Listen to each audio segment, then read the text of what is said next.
ఇది ఒక ఎటకారం బ్యాచ్. ఈ వాసు ఎటకారం, ఆ డైరెక్టర్ ఎటకారం, నేను మొత్తం ఈ ఎటకారం అంతా కలిపి ఈస్ట్ గోదావరి అంతా వెటకారం. జనరల్గా ఈస్ట్ గోదావరి ఒక వెటకారం డిస్ట్రిక్ట్. వాళ్ళకి ఆ ఫన్ను సరదా అంటే చాలా ఇష్టం. అందువల్ల మొదట్లో ఆయ్ అని పేరు పెడదామా అని ఆలోచించినప్పుడు ఒక ప్రాంతానికి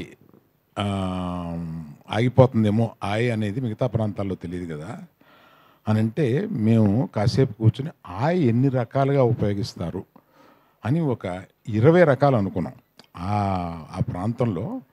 సో అందుకని టైటిల్ కరెక్ట్.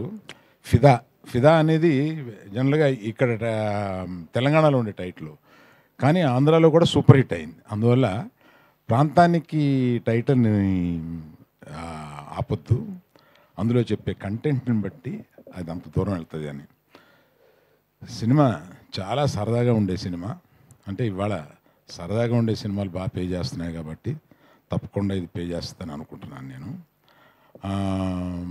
ఆ దర్శకుడికి ఆ టైమింగ్, మన కామెడీలో కావాల్సింది ఏంటి, మెయిన్ టైమింగ్. ఆ టైమింగ్ గ్రిప్ ఉంది. నేను ఫస్ట్గా నితిన్ని అప్రిషియేట్ చేయాలి. నాకు కథ చెప్పి నితిన్ అడుగుతున్నావు అంటే ఊరుకోవా అన్నాను వాసుని. అంటే హీరో అవ్వాలనుకున్నప్పుడు ఇలా కొడితే 20 మంది పడిపోయేలాగా అనుకుంటారు, కానీ ఈ కామెడీ సబ్జెక్టు ఫ్రెండ్స్ తోటి రోడ్ల మీద అల్లరి చేస్తూ తిరిగే ఈ సబ్జెక్ట్ ఎందుకు ఒప్పుకుంటారు అని అంటే, తర్వాత ఆయనతోటే నాకు చెప్పించాడు. నాకు కథ చాలా నచ్చిందండి, చాలా సరదాగా ఉంది. ఈ సినిమాలో నేను ఎంతమందిని కొడితే ఎంతమంది పడిపోతారని కాదు కదా, మీరు అలా అన్నారంట, హీరోయిజం ఉండాలి కదా అనేది. నాకు కాదండి, నాకు కథ హిట్ అయితే అదే హీరోయిజము అని. అతనికి ఒక 80% క్యారెక్టర్లో ఉంటారు. ఇంకో 2 ఫ్రెండ్స్ చాలా సరదాగా చేశారు. ఇంకొక అతని పేరేంటి, అతను ఇక్కడ లేడు, అంకిత్ అనే అతను ఇక్కడ లేడు.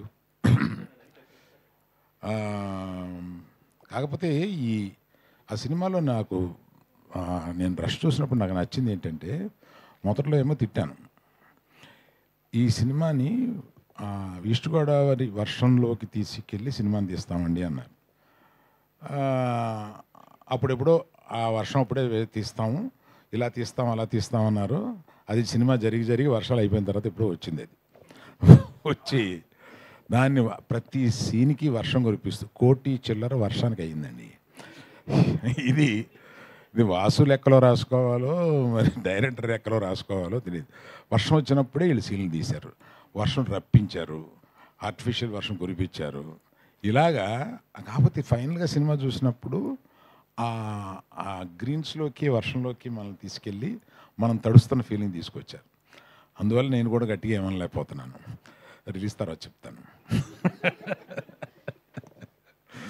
ఒకసారి ఏదో పెద్ద కుటుంబంలో నుంచి ఒక మనిషిని హీరోగా పెట్టుకుంటున్నాం కదా అని ఎన్టీఆర్ గారికి ఫోన్ చేశాను.